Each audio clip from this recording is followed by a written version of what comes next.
Hello friends, તમારું સ્વાગત છે મારી ચેનલમાં। આજે આપણે બનાવીશું દાળ ચોખા પલાળવાની ઝંઝટ વગર એકદમ સહેલી રીતે ફક્ત 15 જ મિનિટમાં બનીને તૈયાર થઈ જાય તેવો મમરાનો ક્રિસ્પી હાંડવો।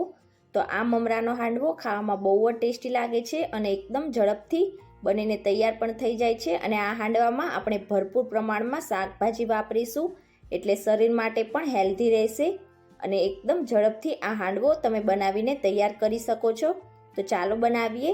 રેસીપી સારી લાગે તો વિડીયોને લાઇક કરજો, શેર કરજો અને ચેનલને સબસ્ક્રાઇબ કરીને બેલ આઇકનને પ્રેસ કરજો।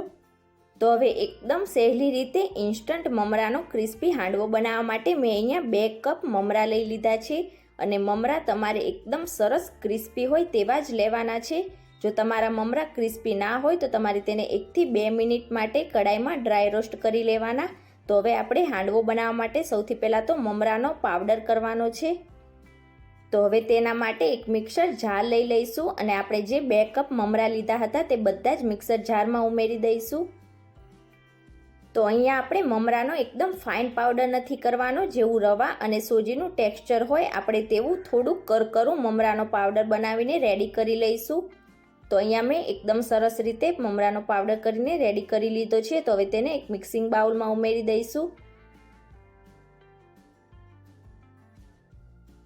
તો અહીંયા તમે મમરાના પાવડરનું ટેક્સચર જોઈ શકો છો, થોડુંક કરકરું રહે એ જ રીતનો તમારે પાવડર બનાવીને તૈયાર કરવાનો છે। તો 2 કપ મમરાનો આપણે પાવડર બનાવીશું એટલે તે 1 કપ જેટલો થઈ જશે। હવે આપણે અડધા કપ જેટલો ઝીણો રવો ઉમેરી દઈશું।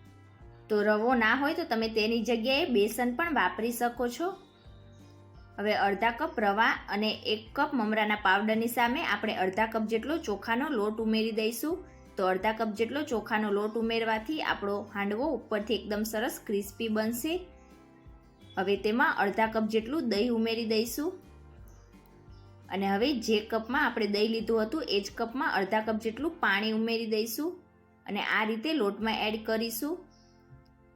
અને હવે બધી વસ્તુને આપણે એકદમ સારી રીતે મિક્સ કરી લઈશું। તો પહેલાં આપણે અડધા કપ જેટલું પાણી ઉમેરીને બધી વસ્તુને એકદમ સારી રીતે મિક્સ કરીશું અને ત્યાર પછી જરૂરિયાત પ્રમાણે આપણે થોડું થોડું પાણી ઉમેરતા જઈને થીક બેટર બનાવી લઈશું। તો આ હાંડવામાં આપણે વેજીટેબલ્સ ઉમેરવાના છીએ એટલે તેનું પણ થોડુંક નેચરલી પાણી રિલીઝ થશે, એટલે શરૂઆતમાં આપણે બેટર જાડું રાખીશું અને હવે ફરીથી તેમાં મેં અડધા કપ જેટલું પાણી ઉમેરી દીધું છે। હવે એકદમ સારી રીતે મિક્સ કરી લઈશું।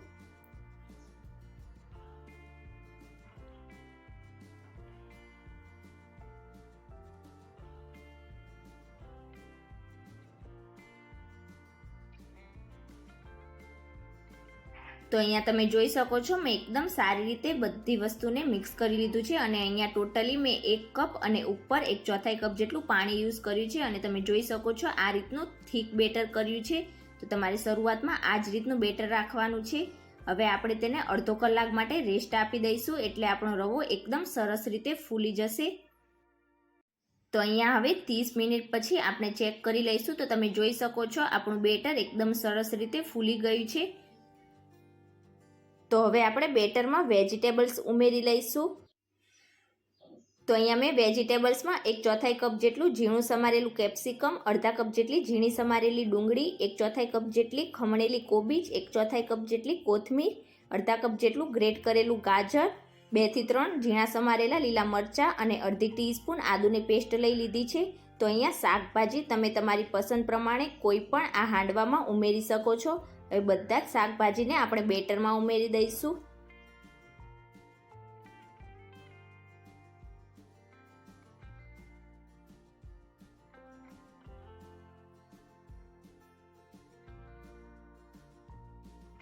અને હવે બધા જ વેજીટેબલ્સને આપણે બેટર સાથે એકદમ સારી રીતે મિક્સ કરી લઈશું। તો આ રીતે આપણે પહેલાં શાકભાજીને એકદમ સારી રીતે મિક્સ કરીશું અને ત્યાર પછી જો જરૂર લાગે તો આપણે થોડું પાણી ઉમેરીને મીડિયમ બેટર હાંડવા માટેનું કરી લઈશું।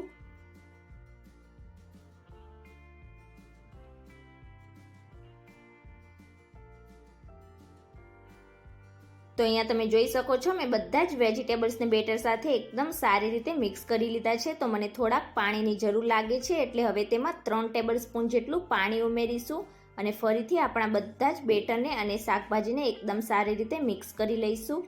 તો અહીંયા આપણે એકસાથે વધારે પાણી નથી ઉમેરી દેવાનું, નહીં તો બેટર એકદમ પાતળું થઈ જશે. તો હાંડવા માટે આપણે વધારે પડતું જાડું પણ નહીં અને વધારે પડતું પાતળું પણ નહીં, એ જ રીતના બેટરની કન્સિસ્ટન્સી રાખીશું. તો અહીંયા આપણું હાંડવા માટેનું બેટર રેડી છે. હવે આપણે ઉપરથી થોડાક મસાલા કરી લઈશું. તો અડધી ટીસ્પૂન કે પછી સ્વાદ પ્રમાણે મીઠું ઉમેરી દઈશું. અડધી ટીસ્પૂન જેટલો ગરમ મસાલો ઉમેરીશું. 1/4 ટીસ્પૂન જેટલી હિંગ ઉમેરીશું. 1/4 ટીસ્પૂન કરતાં થોડુંક વધારે લાલ મરચું પાવડર ઉમેરીશું. તો અહીંયા મેં પહેલાં જ તીખા મરચાં ઉમેર્યા છે એટલે લાલ મરચું પાવડર ઓછું રાખેલું છે. હવે તેમાં અડધી ટીસ્પૂન ધાણા પાવડર ઉમેરીશું. અડધી ટીસ્પૂન જેટલી હળદર ઉમેરી દઈશું. અને હવે તેમાં 1 ટેબલ સ્પૂન જેટલી ખાંડ ઉમેરી દઈશું, જેનાથી આપણો હાંડવો એકદમ સરસ લાગશે. અને હવે બધા જ મસાલાને આપણે એકદમ સારી રીતે મિક્સ કરી લઈશું.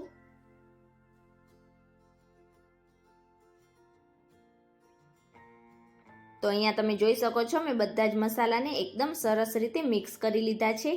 હવે આપણે ઉપરથી 1 ટીસ્પૂન જેટલો ઈનો ફ્રૂટ સોલ્ટ ઉમેરીશું.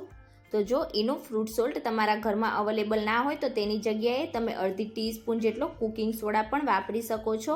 પણ જો તમે કુકિંગ સોડા વાપરો તો તમારે હળદર નથી ઉમેરવાની. તો હવે આપણે ઈનોને એકદમ સારી રીતે બેટરમાં મિક્સ કરી લઈશું.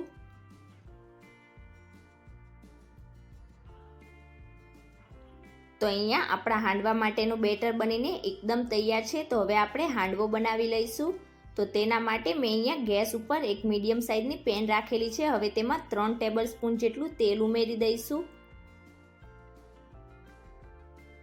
તેલ એકદમ સરસ રીતે ગરમ થઈ જાય એટલે હવે તેમાં અડધી ટીસ્પૂન રાઈ ઉમેરી દઈશું અને રાઈને એકદમ સરસ રીતે ફૂટવા દઈશું. રાઈ એકદમ સરસ રીતે ફૂટવા લાગે એટલે હવે તેમાં અડધી ટીસ્પૂન જીરું ઉમેરી દઈશું અને જીરાનો હલકો કલર બદલાવા દઈશું. જીરાનો કલર એકદમ સરસ રીતે બદલાવા લાગે એટલે તેમાં 1 ટીસ્પૂન જેટલા સફેદ તલ ઉમેરી દઈશું અને આખા પેનમાં આપણા વઘારને એકદમ સરસ રીતે સ્પ્રેડ કરી લઈશું. તો અહીંયા વઘારમાં તમે મીઠો લીમડો ઉમેરવા માંગતા હોય તો એ પણ ઉમેરી શકાય. હવે આપણે જે બેટર બનાવેલું તે બધું જ પેનમાં ઉમેરી દઈશું. તો જો તમે નાના નાના હાંડવા બનાવવા માંગતા હોય તો થોડું થોડું બેટર પણ તમે ઉમેરી શકો છો. પણ અહીંયા હું એકસાથે બધું જ બેટર પેનમાં ઉમેરી રહી છું.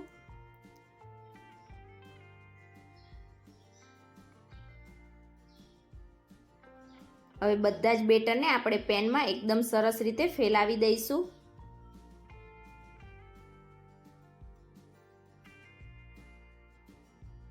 તો અહીંયા આપણે હાંડવાનો બીજી સાઈડથી વઘાર નથી કરવાના એટલે ઉપરથી થોડાક ઝીણા સફેદ તલ સ્પ્રિંકલ કરી દઈશું, જેનાથી આપણો હાંડવો ખાવામાં એકદમ ટેસ્ટી એવો લાગશે. અને હવે લો ગેસની ફ્લેમ પર જ્યાં સુધી આપણું બેટર ઉપરથી ડ્રાય ના થઈ જાય ત્યાં સુધી તેને થવા દઈશું. તો તમારે હાંડવાને લો ગેસની ફ્લેમ પર જ કૂક કરવાનો છે. અને હવે લગભગ 10થી 15 મિનિટ જેવું થઈ ગયું છે અને તમે જોઈ શકો છો આપણા હાંડવામાં આ રીતનું બેટર ઉપરથી ડ્રાય થઈ ગયું છે. તો સૌથી પહેલાં તો આપણે તેને કિનારીથી અલગ કરી લઈશું અને હવે હાંડવાને પલટી દઈશું.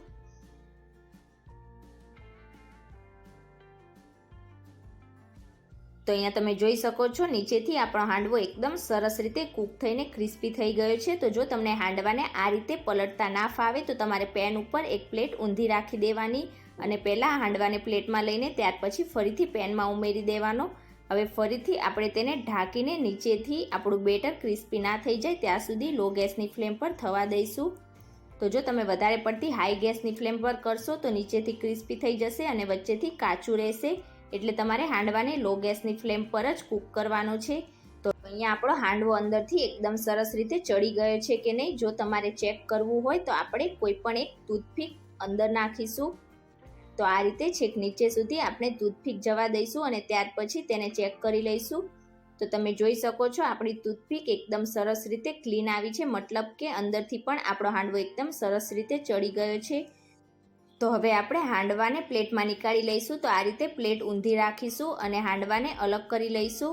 તો અહીંયા તમે જોઈ શકો છો આપણો હાંડવો નીચેની સાઈડથી પણ એકદમ સરસ રીતે ક્રિસ્પી થઈ ગયો છે. પણ જો તમને વધારે ક્રિસ્પી પસંદ હોય તો તમે થોડી વાર માટે તેને વધારે કૂક કરી શકો છો. હવે આપણે હાંડવાને કટ કરી લઈશું.